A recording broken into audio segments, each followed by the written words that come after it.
Yo, RX back with another recap of UFC 297 Plessis versus Strickland. Very mixed bag of emotions for this card. Going into it, I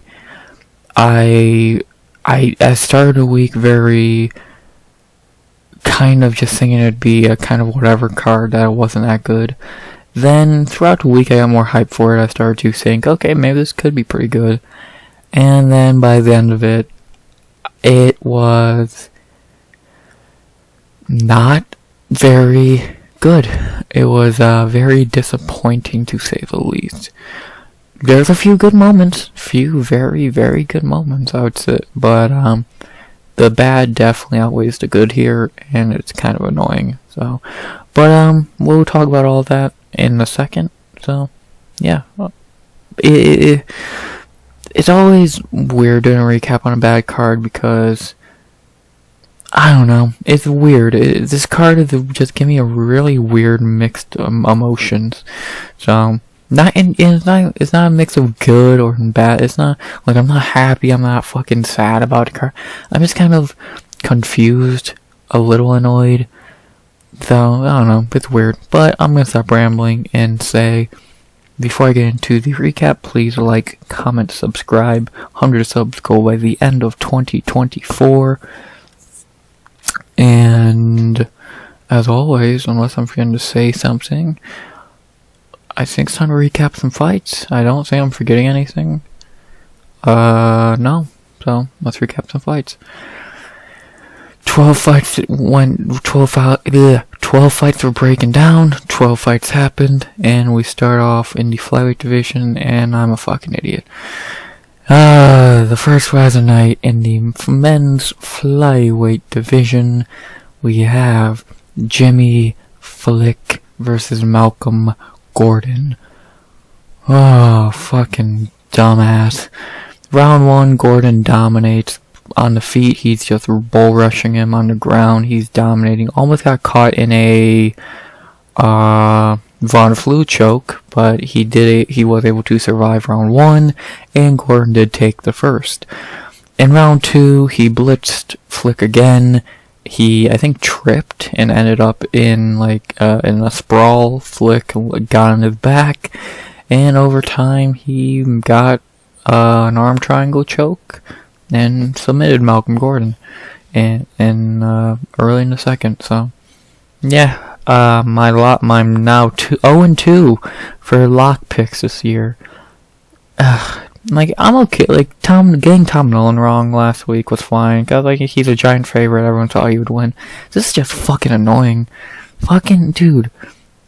I'm gonna talk about Malcolm Gordon first here. All this dumbass had to do was not go to the ground. Keep it striking. You probably would have finished fucking Flick of how the fight was going. But no, you fucking trip or some shit, and you let him get on your back. You don't even try and defend this fucking submission. You get subbed. You fucking deserve it. You fucking deserve for being so trash. Terrible fight IQ for a terrible fighter. And this was his last chance.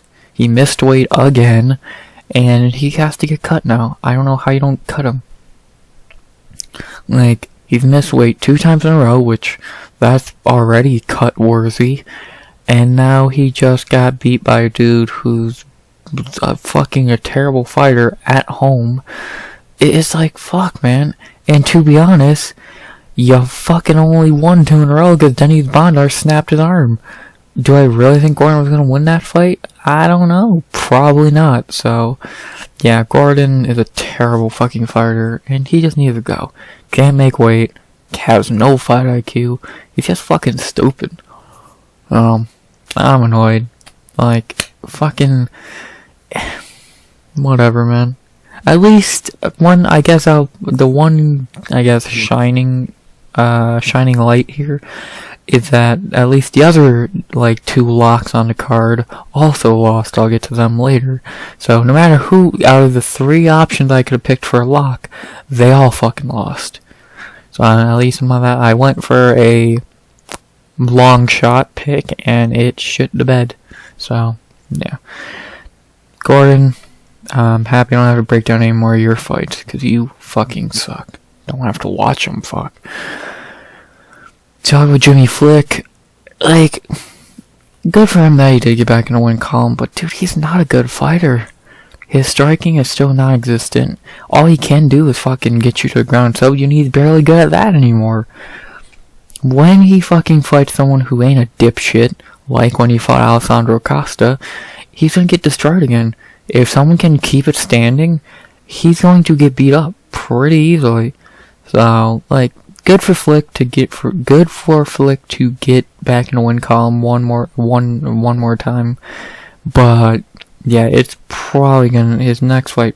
If they give him a decent matchup, he's going to get beat up. So, like, you could beat Malcolm Gordon. I don't think, like, Flick is just not improved. He's still the same guy. This time he just lucked into a fucking submission.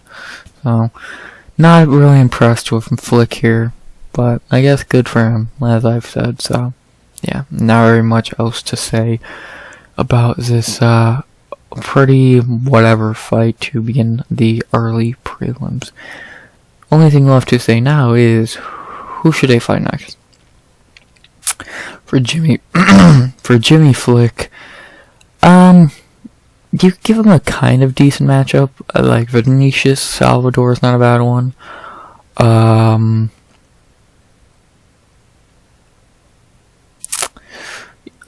Carlos Hernandez is not a bad one. Esteban would be that Esteban fight would be kind of interesting. Two dudes who are not that great of fighters. I think that would be kind of interesting. Yeah, anything along those lines would be cool. I like the Esteban fight. I don't know why. I think that's a very interesting fight. Yeah, fuck it. I'll say Jimmy Flick versus Rafael Esteban. I think that'd be a very interesting fight, to say the least. Esteban's coming off a pretty underwhelming performance in his debut. Flick kind of lucked into the win here. So I say, why not? Let's see these two fight. And then for Malcolm Gordon, as I said, time to get cut. 3 in a row, missed weight twice. It's time to go. So, see ya, Malcolm. See you in, well, I don't watch that garbage, but probably see you in PFL. But, yeah, not really much more to say on this fight. I'm annoyed, especially to start the card to start off with this. It's like, fuck. But, whatever. Good win for Flick, and who should he fight next? I like Jimmy Flick versus Rafael Esteban. I think that'd be a very intriguing fight, so why not? Let's do it. Not really much more to say about this fight. See ya, Malcolm. After that, we head to our first actually decent fight of the night, and this was a very brutal performance. One of my favorite fights of the night, as we have Jasmine Jasudavicius versus Priscila Cachoeira. It was domination from bell to bell. To get 2 10-8s, even a 10-7 is impressive. Long story short, Jasudavicius did whatever the fuck she wanted to Cachoeira for, how long did the fight go? For about 14 and a half minutes. She got to the ground and dominated. She knocked her down to the ground in round 2, dominated. It was fucking utter domination. At one point, I think the stats were like, 191 to like 8 or at some point in the fight. It's like, Jesus fuck. It was domination, and I'm not even shocked, because as I said in my breakdown, and I think most people knew this, if Jasudavicius wanted the passive least resistance, you just take Cachoeira down. Cachoeira's a terrible fucking grappler. She has no fucking talent on the ground. She just hits hard on the feet, and that just showed to be true here. So yeah, Jasudavicius did the most common sense thing and said, why the fuck would I risk getting knocked out when I could just fucking gas you out really quickly on the ground and beat the shit out of you? So, yeah, very, very good performance by Jasmine Jasudavicius. Very impressed. I'll talk about Jasmine first, since she did look so fucking good. I said this in the breakdown, and I'll say it again. Jasmine is a fighter with a lot of talent.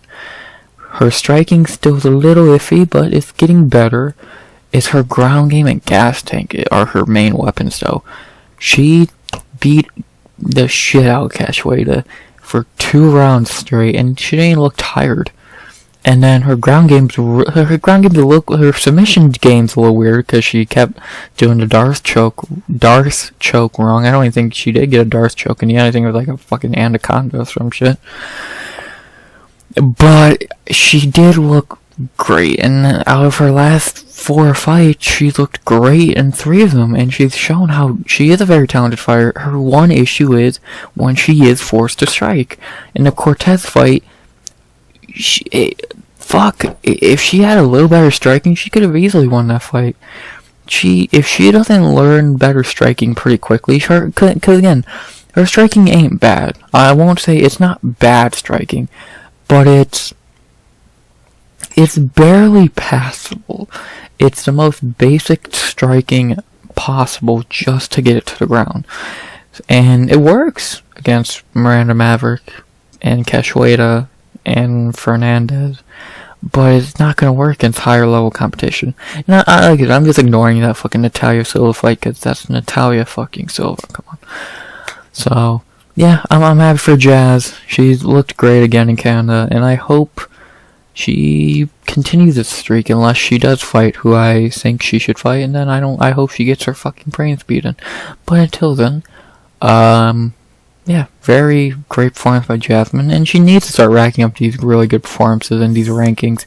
She is 34. She's not a spring chicken, so she really does need to start building her way up to division quickly, because no division waits for anyone, and age doesn't wait for anyone either. So I'm happy for Jazz. Great performance. Not gonna spend much time on Cachoeira. I enjoyed watching this bitch get her fucking brains beaten. She deserves it for being a lazy, unprofessional bitch. I'm not even talking about her weight misses or Gillian Robertson eye gouging, but I am talking about how she had this fight moved up to bantamweight because she just did not feel like cutting weight. Lazy bitch. I will keep short and sweet. It's time to cut this bitch. No one fucking wants her in the UFC. She's unprofessional. She's a terrible fighter. Cut her. It's time. She should have been cut after the Robertson fight. If I was Dana and I saw that shit where she's going for Gillian's eyes, she would have been cut before I even finished watching the clip. So, it's time to cut Cachoeira. Fucking bitch. Now, time to talk about who Jasmine should fight next. I have one idea in mind. I've wanted to see this fight for a while now. As much as I'm a fan of both, I think this is a fight to do. Especially since these two do fucking hate each other. I say Jasmine Jasudavicius versus King Casey O'Neill. I'm a fan of both. They're probably my 2 favorite female fighters right now. I think it's time to do this fight. They fucking hate each other. They've talked a lot of shit to each other over the last, year or 2. And it would be very, very good fight. They're both not the best strikers. And they're both very good on the ground with good gas tanks. So it'd be very entertaining fight. I'd fucking love to see that fight. Now, of course, everyone bows to the King, and Casey would dominate. Sorry, Jazz. But I still think it'd be a really good fight. I would most be interested to see who wins the striking. Because they're both not amazing strikers. So I'd be interested to see who is better. Striking wise, I think could go either way. Ground game, it's a King all day. Let's go. Jasmine Jasudavicius versus King Casey O'Neill. Fucking book it, Dana. Put that to be on any fucking card. put that in pay-per-view, put that wherever. That's a great fight. I would love to see it. Book it. You dig? But, yeah, not really much else to say about this fight. Great performance by Jasmine Jasudavicius. I enjoyed it. One of the best fights of the night, which kind of says a lot about the card. And who should she fight next? I love the idea of Jasmine Jasudavicius versus Casey O'Neill. Book it. It would be fucking dope. Let's go. And to end whatever the fuck that means, to end the early prelims, we had to welterweight for a fight that was short and sweet. Thankfully, it was short, because no one wants to see these cans fight any more than they already did. As we end the early prelims with Sam Patterson versus Yohan Lainesse. Yeah, pretty short fight. They did some striking. Eventually, they got into grappling exchanges, and Patterson locked in a rear naked choke. Well, got to the back, locked in a rear naked choke, and subbed Yohan. Pretty basic fight. I guess I'll talk about Sam Patterson first. He looked better at welterweight. He looked more filled in. He didn't look so drained. But A, he fought a can, and B, we didn't really get to see anything. So I definitely think he needs to fight someone better before I give him too much credit. But I will say the move up to 170 is definitely the smartest option, and definitely the smartest thing he has done. And he did look better in this than like out of the minute fight he had against Yanal compared to this. He did look better. So just keep building. I still don't think he should have been in the UFC. I don't think he should have got a contract on Contender Series. I don't think he's a good fighter anyway. But maybe he can get better and prove me wrong. I've seen crazier things happen.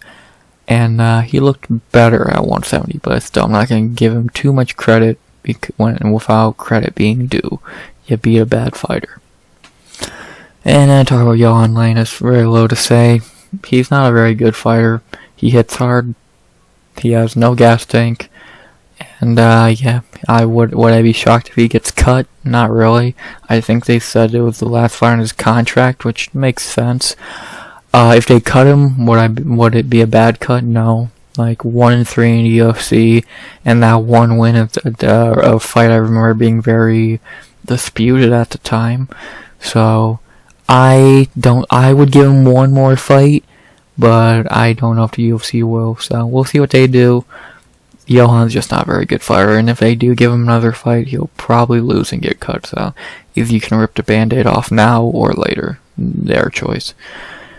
But yeah, not really much else to say about this fight besides who should they fight next. So of course, they don't have Sam Patterson on their welterweight rankings yet. The English. So for Sam Patterson, who could he fight? For his second fight at welterweight, I think he deserves a little bit of step up, but you can't give him too high of a step up because, Yohan Lainesse. But someone like Adam Fugit, I think that'd be a very interesting fight for him. Reese McKee would have been perfect fight, the two lengthy motherfuckers. I like that fucking Adam Fugit fight. I think that'd be definitely an interesting one. Definitely Fugit known for being the fucking prospect tester, I guess, if you want to word it that way. Yeah, I think I'll say Adam Fugit. I think that'd be a very intriguing fight. Really show how much to see if Patterson is better at welterweight, because Fugit has had some shockingly decent performances. Like he looked alright against Morales. Fucking beat fucking Kinoshita and looked meh versus Fugit. So yeah, I like Sam Patterson versus Adam Fugit. I think it's a very intriguing fight. And then for Yohan Lainesse, Rolando Bedoya, probably. I don't hate that idea.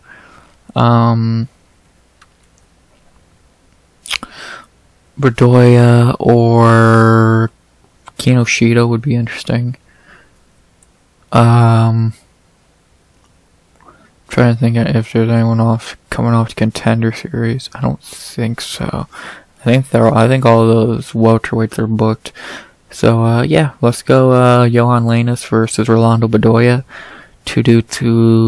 They're strikers, so it'd be interesting. Probably a pretty okay fight. So yeah, loser gets cut.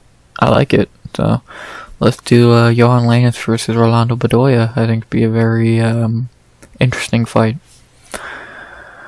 But yeah, not really much more to say about this fight. Quick submission for Patterson. He looked better, but not gonna give him too much credit yet. And who should they fight next? I like Sam Patterson versus Adam Fugit, and I like Yohan Lainesse versus Rolando Bedoya.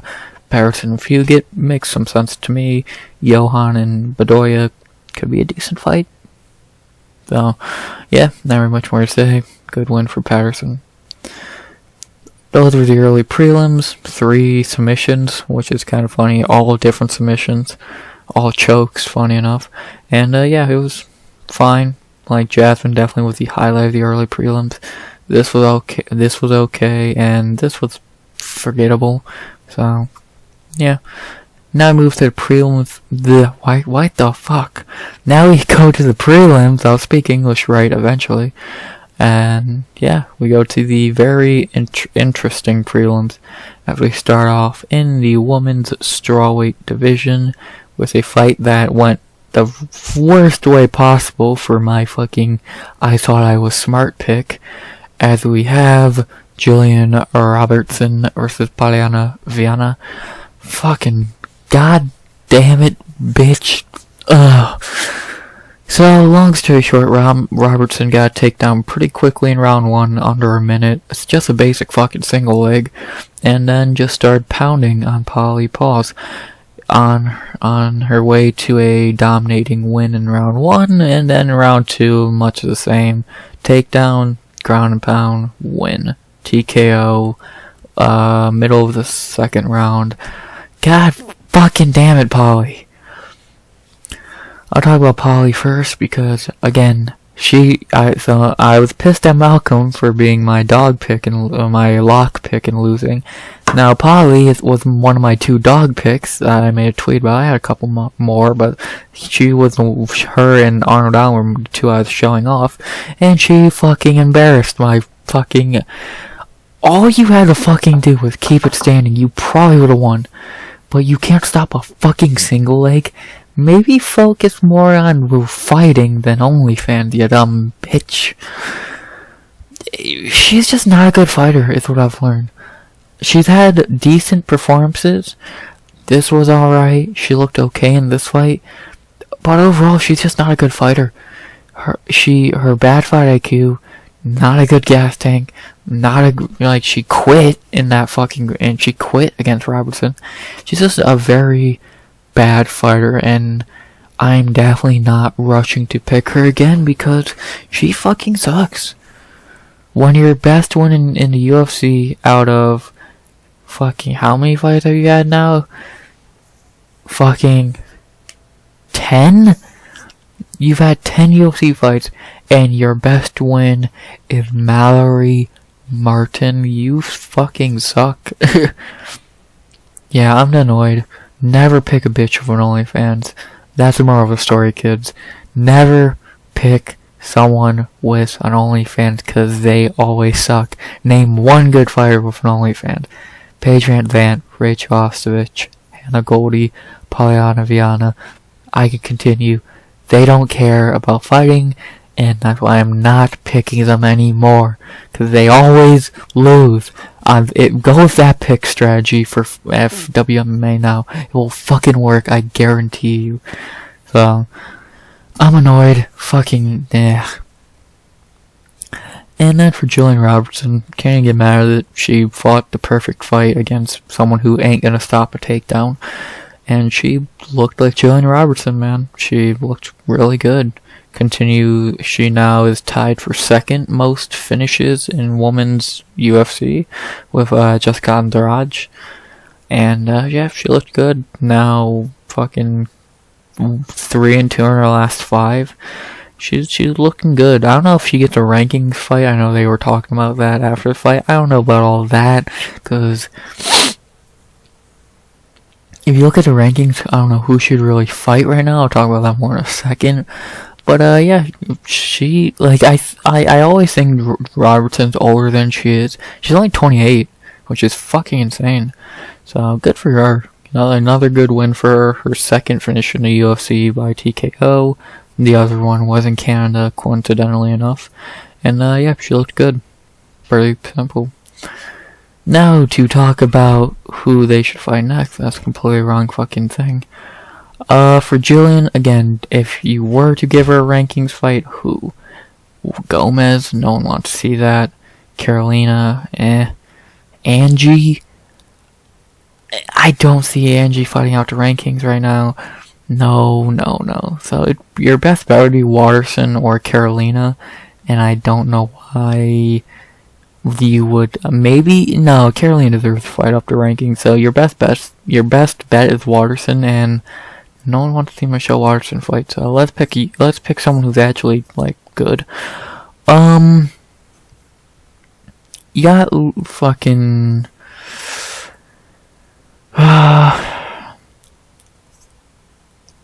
She's kind of in a fucking pickle because who could she fight? Jasmine Lucindo? Fucking Vanessa Demopoulos? Either one of those two would work. I like the Jasmine Lucindo fight. It would be a pretty good fight for both. The winner definitely gets a ranking. I'm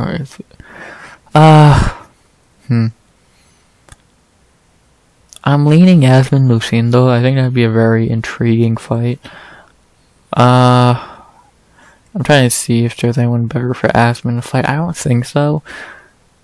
Like, and again, Gillian's best bet at a ranking would be Michelle Waterson, and no one wants to see that. So yeah, let's go Gillian Robertson versus Jasmine Lucindo.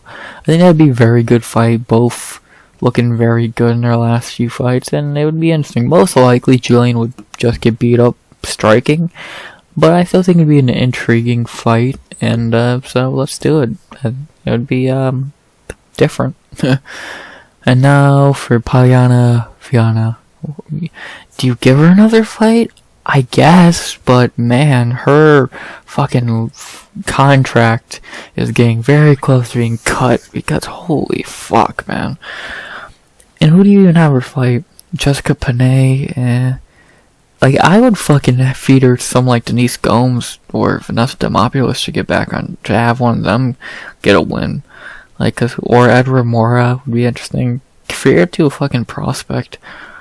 Dudakova.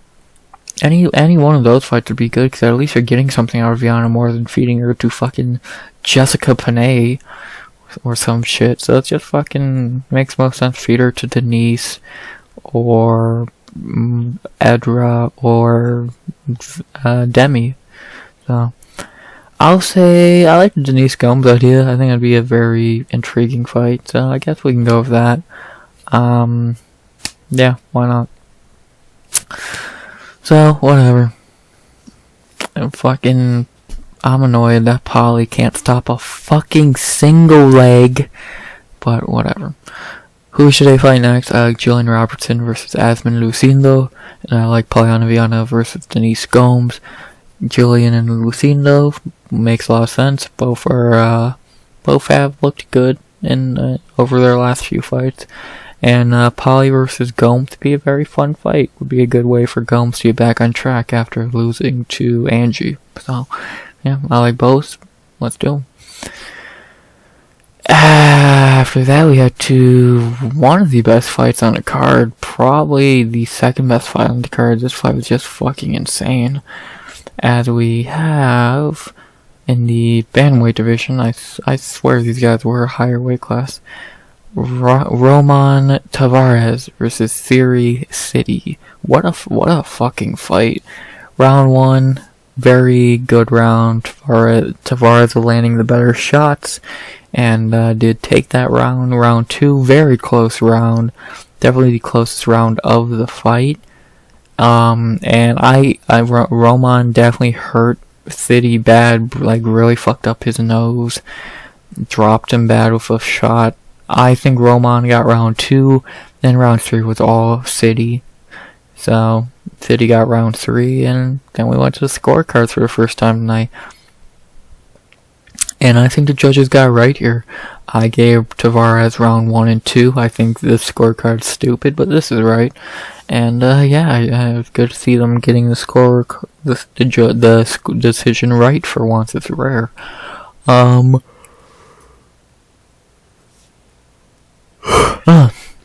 I'll start. The first thing I'll say is this was a DWCS fight, and these two are not very good. They show good things, but it just seemed like a DWCS fight. They neither dude looked that good, but it was not bad. It definitely. I don't think either of these guys are going to do much in the UFC as well, I'll say, since this is the first time I've really seen a full fight of theirs. That's more than like a minute, so. But let's talk about the winner first, Ramon Taveras. Really good performance in the early rounds. He did show some holes in his game, and he missed weight. His main holes in his game are his gas tank is only about 2 rounds, it seems. He's very hittable at times. He's gonna need to fix up those holes in his game if he's going to fight more talented guys at bantamweight, because more talented guys at bantamweight are going to exploit that better than Sidey did. So Ramon did show some good things in this fight. His left hand is really powerful, and when he he's okay at counterfighting, but he definitely needs to learn how to get better at pushing the pace, because that's a big reason why people think he might have lost this fight, because at points he was very passive aggressive. So I definitely think he has some things to fix in his game, and if he rewatches this fight, I hope he does see that, because I don't think he's a bad fighter. He just looked very disappointing. So yeah. And then for Serhiy, not very much to say. I don't think he should be in the UFC anyway. I don't know how you give him a contract after that joke of a stoppage, but whatever. Yeah, he's a decent striker, I guess, but he's definitely very beatable. And same thing with Ramon. If he does not fix holes in his game, he'll get beat up by other talented guys in the division pretty easily. So yeah, not really much to say. Really great fight. Definitely one I'd recommend to go watch if you missed it. But besides that, yeah, very not the most skilled fighters at the moment. So yeah. Only thing left to say is who should they fight next for Ramon Taveras. There's some options.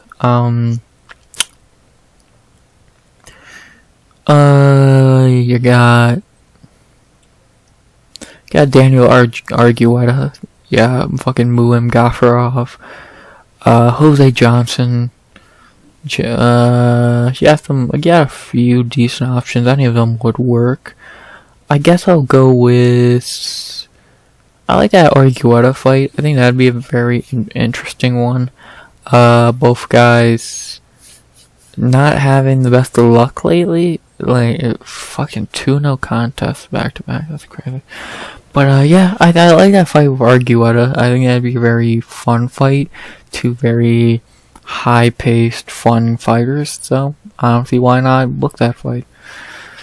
And then for Serhiy, I don't fucking know.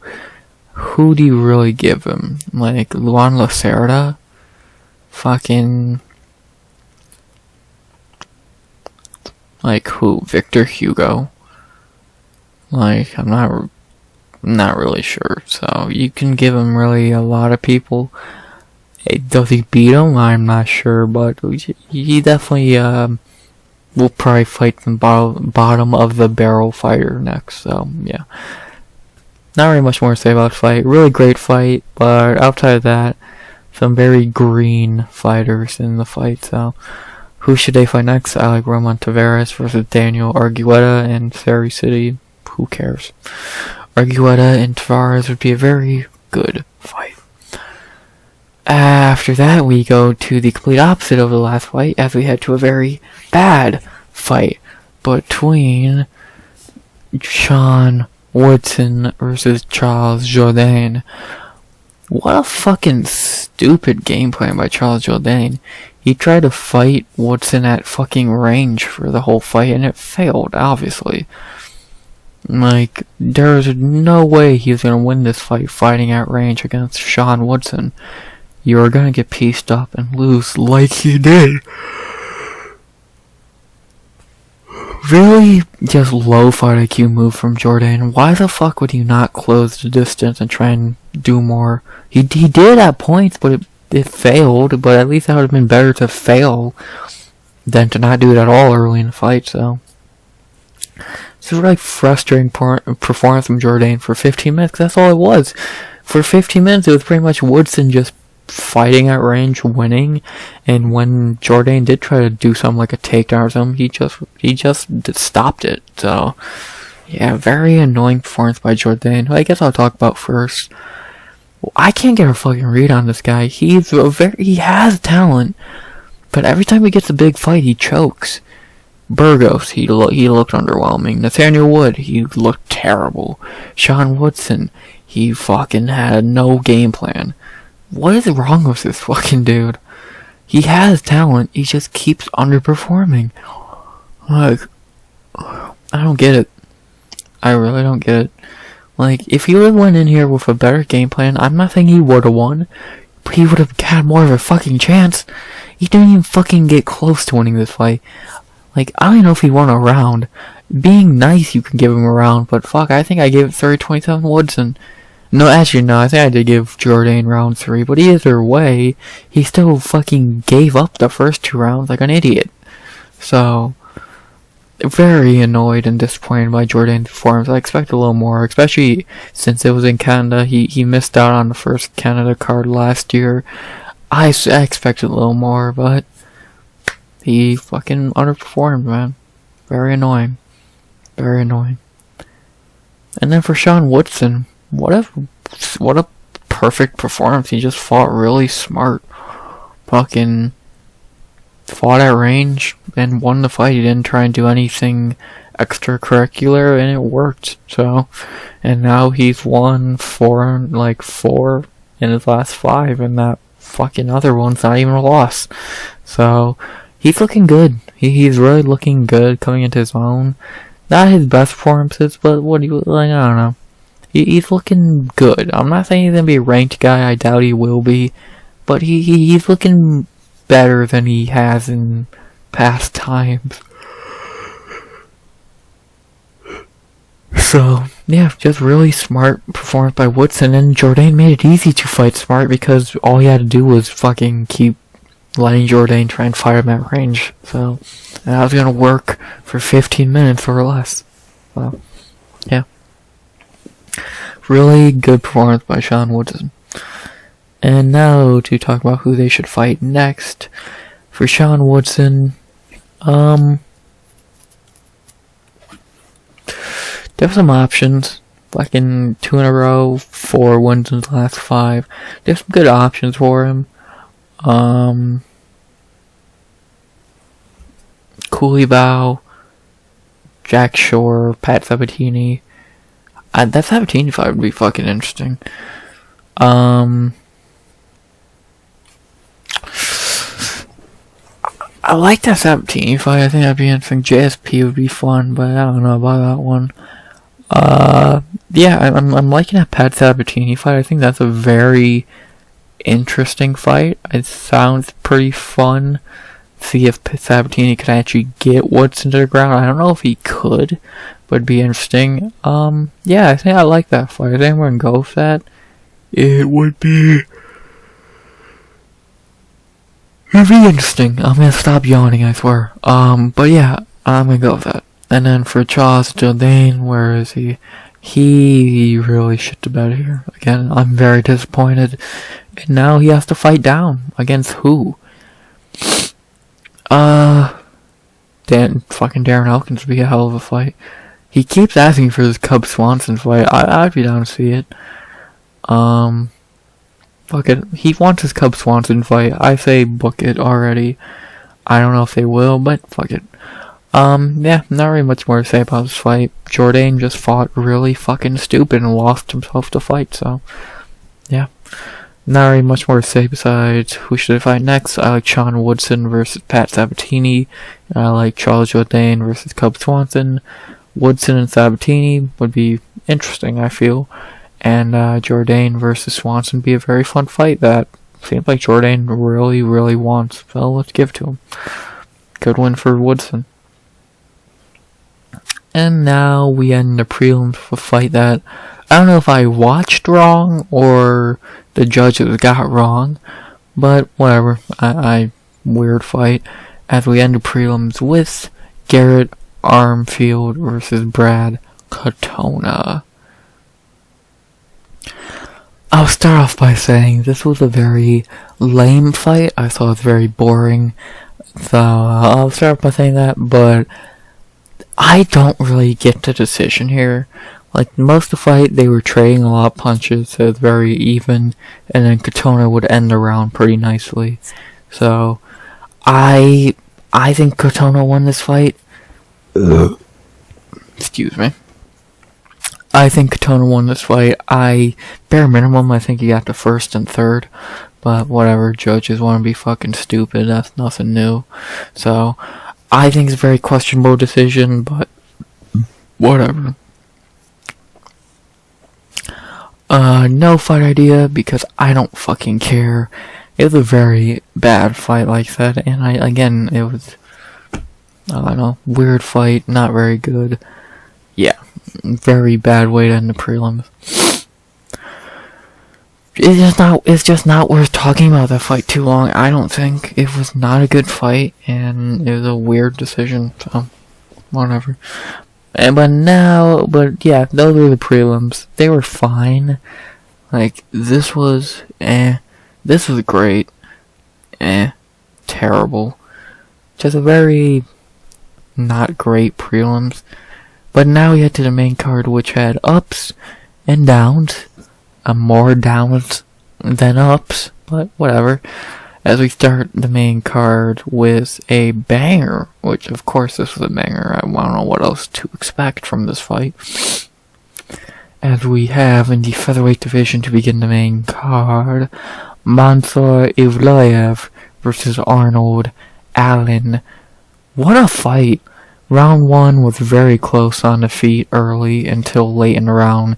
Evloev was able to get on Allen's back and wrestle him for the last, I think, 20 seconds, whatever.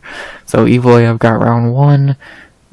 Round 2, a much more dominant round for Evloev. He got the wrestling going earlier, and he did hurt Allen pretty bad on the feet at points in the fight, so, and points in that round, so 2-0 Evloev going into the third.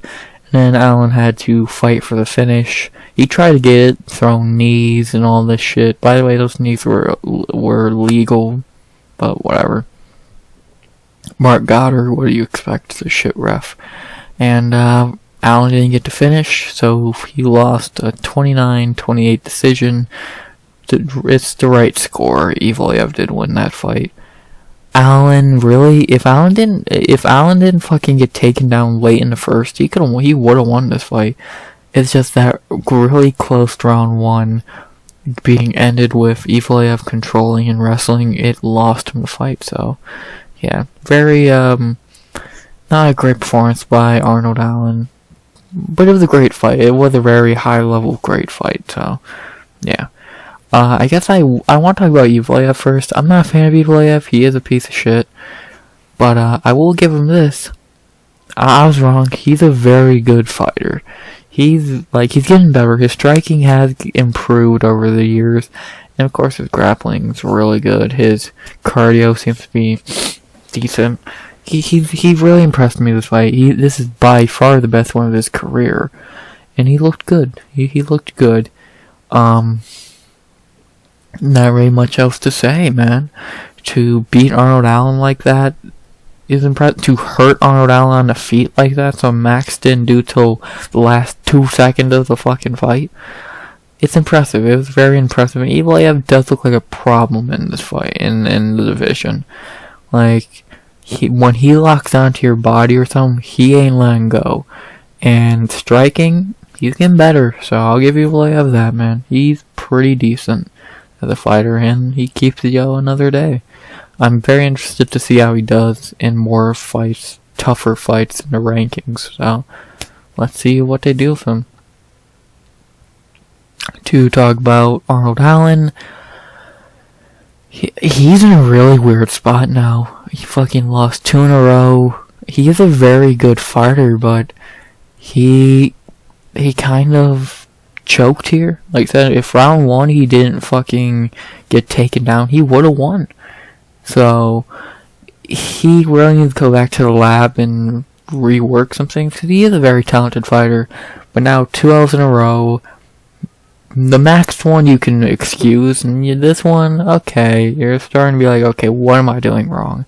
So I think he should probably take some time off this year, probably maybe till like end of the summer, and maybe like even like late this year, November, December, and then come back better. So keep your head up, come back better, and go from there. Because again, Arnold is a very talented fighter. He just got beat, man. He just got caught a few times and lost. Simple as that. That's the fight game, ain't it? But besides that, I guess the only thing left to talk about, and this is gonna be an interesting one. Who should they fight next? For Movsar Evloev, he just beat number 4. So now I'm guessing gonna be number 5. Ilya will move up to 4. Who could he fight? I say Josh Emmett. Everyone else is booked. Who would he fight? Yair is fighting Ortega. Max is fighting Gaethje. Ilya's fighting for the belt. Who knows when Cater's coming back? I might say probably Emmett. Maybe he could do Cater. Does Cater have a fight booked right now? I don't think so. I think he's still fucking injured. Oh no. Oh, he's fighting Sterling. Okay. That's interesting. I forgot about that.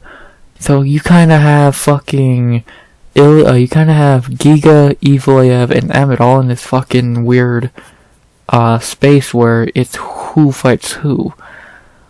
I know Evloev's talking about a title shot. No, I'm down to see Evloev fight the winner of Yair Ortega. I think that makes a lot of sense, because the winner of that fight does not deserve a title shot. So I'm down to see them fight Evloev, because I think Emmett should fight Giga. So yeah, let's have Evloev fight the winner of Yair Ortega. So I'm down. I think that'd make a lot of sense. It'd be a very good fight too. It'd really be good. I like it, so let's do it. Or he could fight Emmett or Giga. Any of those options are great, but I'm gonna go with the winner of Yair and Ortega. And then for Arnie Allen, I don't know what he does, because now he's lost 2 in a row. He's now going to fall down to what, 6, if not lower. I'm not sure what you do with him, because like he could fight Giga, but I think like you got Bryce at 10, you got Edson at 11. I'm not seeing him fight Edson, because let's see, by the time he moves down, he'll be like 6 or 7. Against number 11. I like it. Edson deserves that big jump up. Who else would he fight anyway? Yeah, I'm down to see Allen and Edson. I think it'd be a very good fight. So yeah, I like it. Let's do that. Edson Barboza and Arnold Allen. That's a great fight any day of the fucking week. Let's do it, man. So, very good fight between these two very high level fighters, and yeah, it answered a lot of questions about both, and I think it's going to lead to some very good fights. So, only thing left to say is, who should I fight next? I like Movsar Evloev versus the winner of Yair and Ortega, and I like Arnold Allen versus Edson Barboza. Evloev deserves that big jump up. One more win and he can get a title shot. And Yair Ortega winner is that one more win. Arnold Allen, fight down a little bit, take a little bit of a step down, fight Edson, go and see. If you lose that, you're in real hot water now, buddy. But if you win that, you're right back where you are right now. So where you were before this fight, I mean. So yeah. Not very much else to say. Great fight. Not much to say. Not even gonna waste my time with this fight. Fucking dreadful. The worst fight on the card. These two did barely anything. Fuck Chris Curtis. Barry, you disappoint me. Next. Now we get to the crazy shit. What a fucking comeback. For our third fight of the main card, we have a very insane fucking comeback. As we have Neil Magny versus Mike Malott. Wow. So, for the first 2 rounds, Malott dominated, easily taking the first 2 rounds. Then, round 3 comes in. He's a little gashed. And then, over time, he gasses more. Eventually, Magny is able to get on top, land some ground and pound, and finish Mike Malott with 15 seconds left. If the fight would have went 15 more seconds, he would have lost and Malott would have won. How crazy. What a fucking comeback by Neil Magny. Mad respect, man. Mad respect. Yeah, I want to talk about Neil Magny first. Fucking coming back down to 15 seconds left. What a way to win, man. And to beat another prospect. People don't get, that's why I didn't make, this is why I didn't make Mike Malott my fucking lock. You can't count on Neil Magny. He's not a good fighter. That's the weird thing. Magny's a very basic fighter. But he's wise. He's old and he's very wise. That's good to be in the fight game.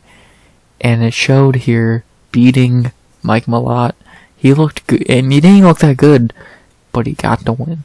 Respect to Magny in that regard. Good shit. Good shit. These prospects don't know what they're dealing with, man. They go in this fight thinking they're gonna run through Magny, and they always underperform. Malott lost. Ian Garrett didn't look that good. Phil Rowe fought like shit.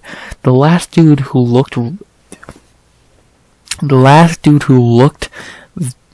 great against Neil Magny, who's not Gilbert Burns, so not a proven fighter, is Shavkat. And we know how great Shavkat is, so it checks out. Magny will keeping decisively beating these prospects, and it's crazy. Like, and I don't think you can give him another prospect fight after this. He just smashed the fucking dude, but he deserves to fight up a little bit, and I hope he does get a little bit of a step up. So, against who, I'm not sure, but there's some good options out there. And to talk about his opponent, Mike Malott, yeah, he's a fraud. Pretty simple. There's a few red flags, aka, why the fuck is it taking you so long to beat Adam Fugit? Why did Mickey Gall bloody you up?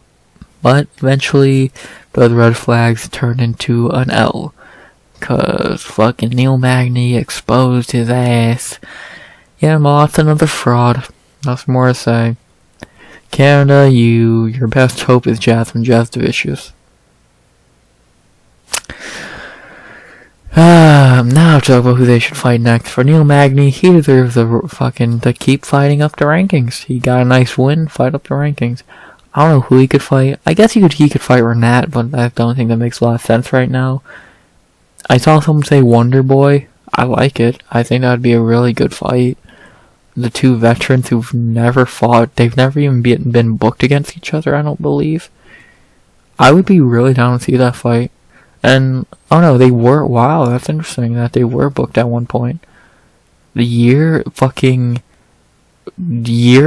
8 years ago, how interesting. Yeah, I'm down to see this fight. Neither had, everyone else around them is booked in a fight outside of Kiesa and Renat. I know Wonder Boy wants to fight Colby, that's not gonna fucking happen. Magny and Wonder Boy, man, that'd be fucking dope.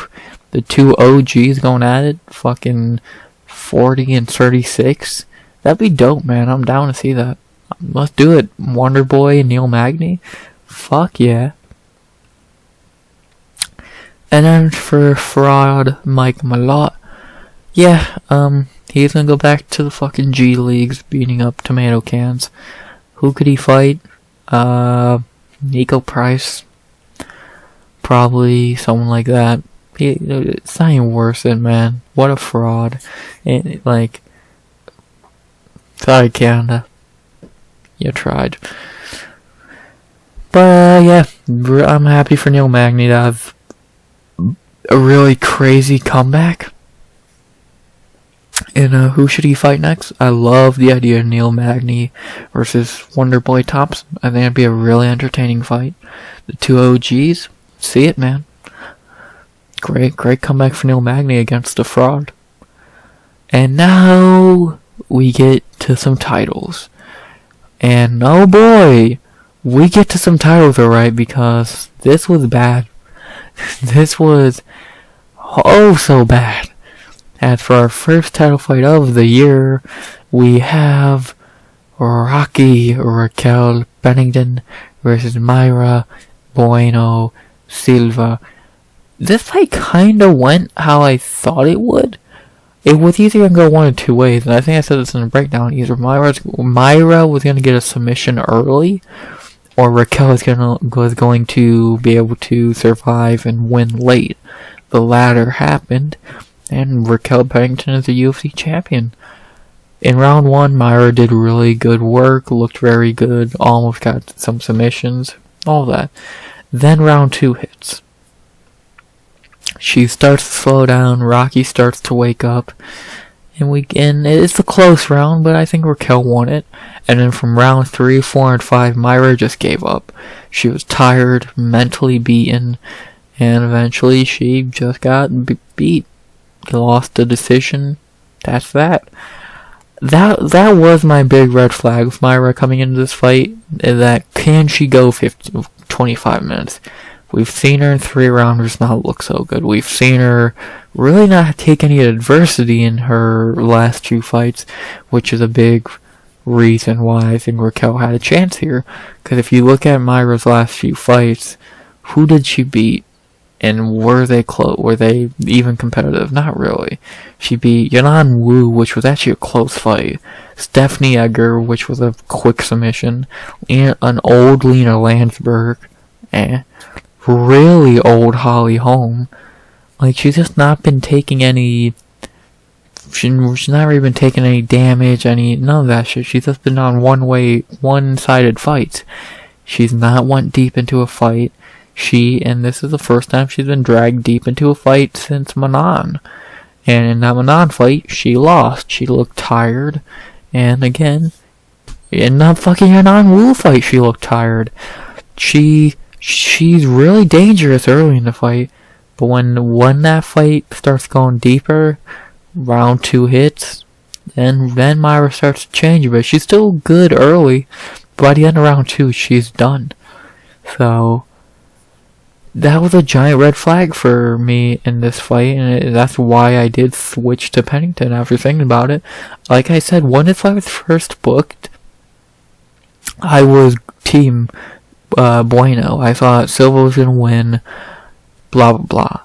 But then I started thinking about the fight more, and I started to, if it was overthinking, fine, but I did think about the fight more. I was like, you know what, this could happen, and it led to me picking Rocky, and it was right.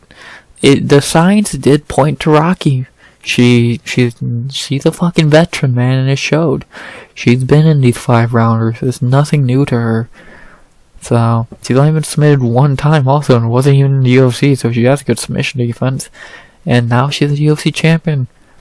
I'm happy for Rocky, man. She deserves it. Is she a good fighter? Is she a fun fighter? No, she's very boring. Her fight IQ in this fight was fucking dreadful. She probably could have finished Silva if she didn't fucking grapple so much. She started grappling more than Silva did half the time, which was fucking annoying. But, yeah, I'm happy for Rocky, man. She deserves it. The veteran finally getting the belt, Glover Teixeira style. Good for her. She deserves it. Let's see how she carries on the division with Nunes gone. And 6 in a row. It's very impressive winning streak. Good for her. And I already talked about Bueno. The last thing I'll say about Silva, she came in too cocky, and that's something I noticed with her. She was way too cocky after doing very little. Like, yeah, you beat Holly Holm, who you've beat no one else. Rocky has better wins than you. Yeah, you've looked good in your last few fights, but they were quick fights against lower level competition.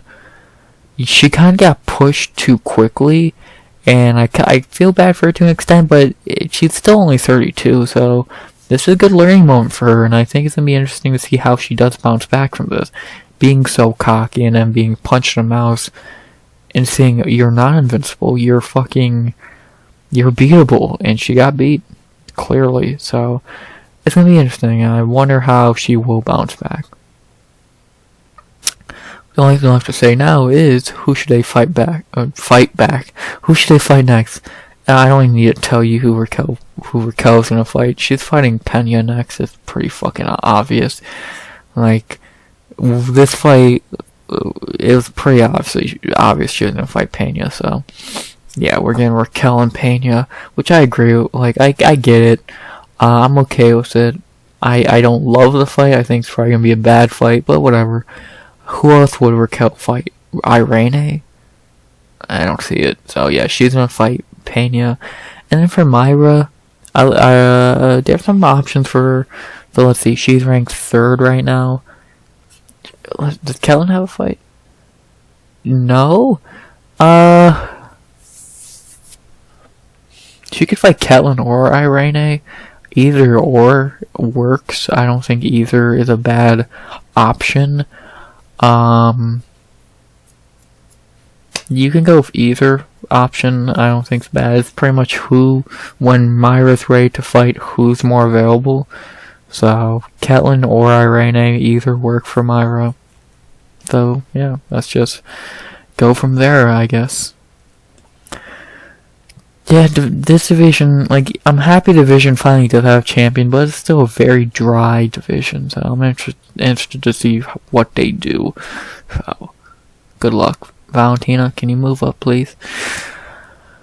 But, yeah, not really much more to say about this fight. I'm happy for Raquel. She deserves it, even if the fight was god fucking awful. Holy shit.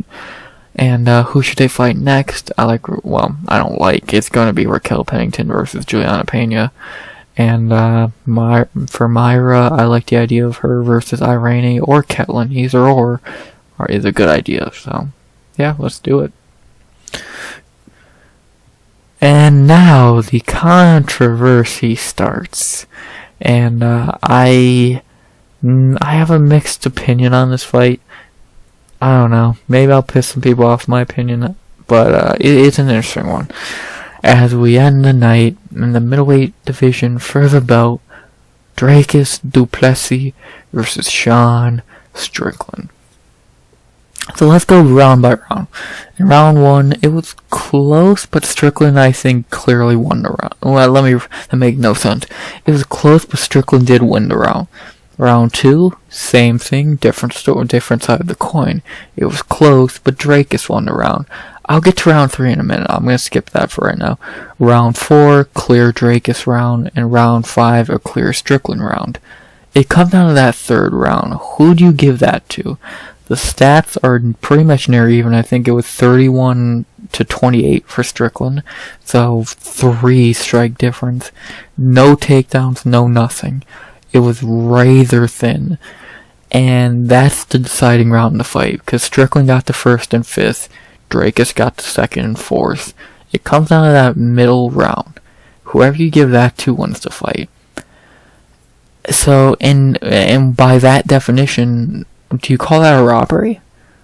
A fight that comes down to 1 round that was razor thin? I don't think you can call that a robbery. I've thought about this fight for a couple hours now. Maybe I change my mind tomorrow.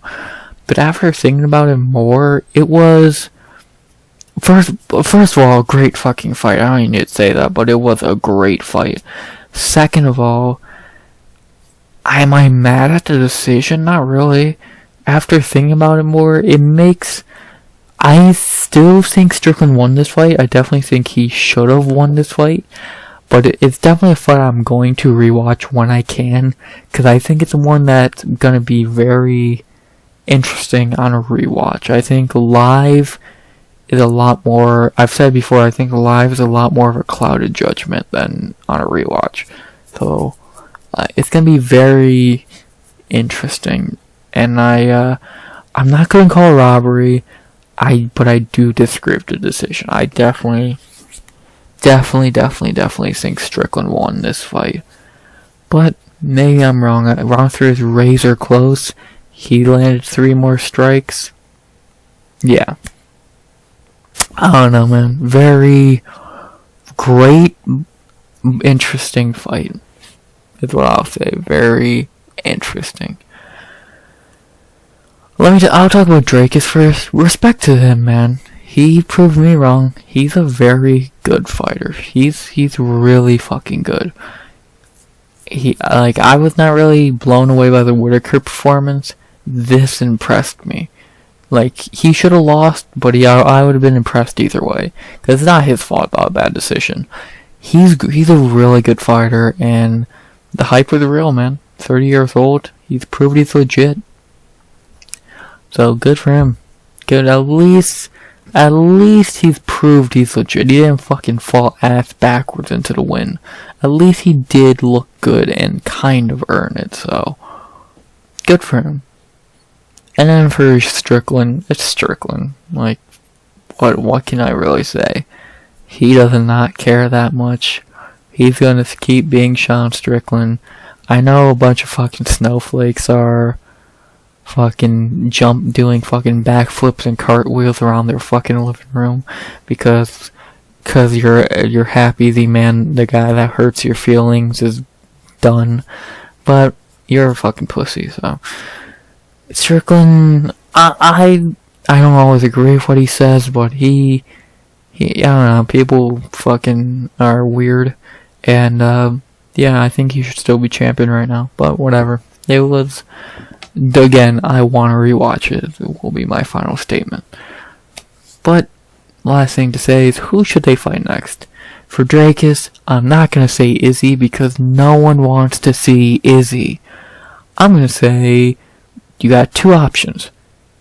Khamzat Chimaev, which I think is what they will and should do, or give Strickland a fucking rematch. That's what I would do. Either of those 2 things are better than fucking Izzy. Ew.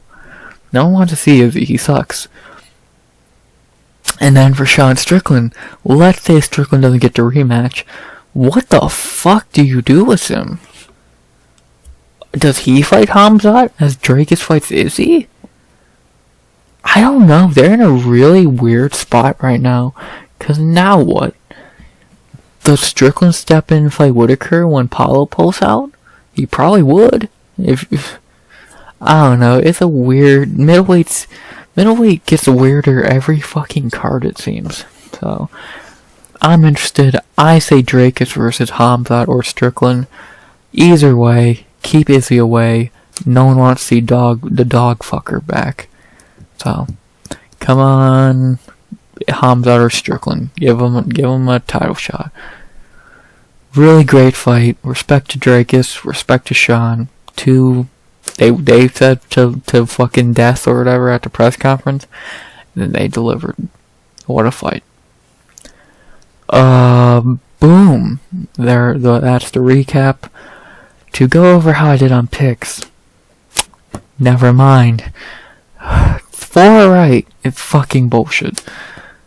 The bonuses were Fight of the Night, Strickland du Plessis, Performance of the Night to Robertson and Jasudavicius. The only thing I would change about this is this should be Neil Magny. This is completely correct, and this is correct, but this should be Neil Magny's 50k. He deserves it, but whatever. And the last thing I can think of to talk about is if you did miss the card, what would I tell you to rewatch, or what would I recommend? Pretty simple, it's 5 things. Jasudavicius, the Taveras fight, the Allen fight, the Neil Magny fight, and the Dracus fight. Everything else you can skip. I doubt you care. Skip. Forgettable. Boring. Terrible. Forget this even happened. Sorry. it was very bad. You know me, I defend WMMA as much as I can. That fight fucking sucked. So, maybe next time. But yeah, only really 5 things to rewatch if you missed the card, because why would you rewatch any of the other garbage? So, it's sad that this card did underperform so badly, because it could have and should have been way better. To leave the card with 5 good fights out of 12 is sad. At least there were 3 on the main card, so not like people paid $80 for garbage, but fuck. Just on the main card alone, those 2 really bad fights can almost outweigh the fucking good. They're lucky Strickland Dracus was an amazing fight, or they would have been in fucking hell. So, and then the prelims, 2 things. 2 good fights, everything else you could forget. So, I don't know, man. It was not a great card. I'm disappointed. I think the Walker card last week was better. So, whatever. Maybe I think after this UFC kind of needs a 1 week break. Get back on your feet after the first pay-per-view of the year kind of sucked. Maybe learn how to judge. That'd help. And yeah, come back to it in 2 weeks for we head back to the Apex for Evloev versus Roman Dolidze. Why the fuck is that a main event? Holy shit. Dude, why? No one cares about that fight. Whatever. You'll hear me break down that card regardless. The day before that, which I think is it February 7th, I believe? I might be wrong on that, but I know I think it's the first weekend of February. So, yeah. You'll hear me break it down. Friday, 1 p.m. EST. Not this upcoming Friday, next week. And then I'll recap it the following Sunday. So, yeah. That's when you'll hear from me again, so you get a week without me. But you also get no fights. So, yeah. No fights is gonna suck again after just getting them back, but whatever. We'll survive. And, yeah, I really don't think I'm forgetting to say anything. Maybe I am, but I can't think of it. So, unless I'm going to say something, please like, comment, subscribe. 100 subs go by the end of 2024. And as always, RX out. Good vibes only and always.